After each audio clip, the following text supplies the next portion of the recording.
উত্তর চব্বিশ পরগনার হেলেঞ্চা সবজি হাটে সকাল সকাল প্রচার সারলেন তৃণমূল কংগ্রেস প্রার্থী মধুপর্ণা ঠাকুর। রবিবার সকালেই তৃণমূল কংগ্রেস কর্মী সমর্থকদের নিয়ে তিনি বেরিয়ে পড়েন হেলেঞ্চা সবজি হাটে। সেখান থেকেই জনসংযোগের কাজ শুরু করেন তিনি। রবিবার ছুটির দিন ও হাটবার হওয়ায় জনসংযোগের কাজে সুবিধা হয় বলে জানান তিনি। বারটাই সিলেক্ট করে নিই, সবাই ফাঁকা থাকে এবং আমাদের তো বাগদা বিধানসভা হচ্ছে কৃষিভিত্তিক এলাকা। আমরা জানি সব কৃষকরা এখানেই উপস্থিত থাকে, মানে সবজি বাজার মানে বাইরে এক্সপোর্ট করে, সেজন্য সকলেরই আশীর্বাদ নিতে এখানে উপস্থিত হয়েছে।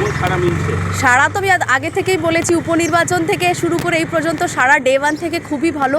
সাধারণ মানুষের মায়েদের সমর্থন দেখে আমি আরও উৎসাহিত হচ্ছি যে কিভাবে মানে নাদের পাশে দাঁড়াবো, আরও ইনফ্লুয়েন্স হচ্ছে। গতবার বাগদা বিধানসভা জিতেছিল বিজেপি, এবার এসআইআরে বাদ গেছে মতুয়া সম্প্রদায়ের বহু ভোটারের নাম। ক্ষোভ বেড়েছে বিজেপির ওপর। এবার বাগদা বিধানসভা জয়ের ব্যাপারে 16 আনা আশাবাদী তৃণমূল প্রার্থী মধুপর্ণা। লড়াইটা তো বাগদার বুকে হবে, শুধু সময়ের অপেক্ষা। 4 মেতে আমরা সবাই মিলে হেলেঞ্চার বুকেই আমরা এসে আমরা সবুজ আবির খেলবো। 100% 200% আমরাই জিতছি, আমরাই খেলবো সবুজ আবির। ব্যুরো রিপোর্ট, পুবের কলম ডিজিটাল।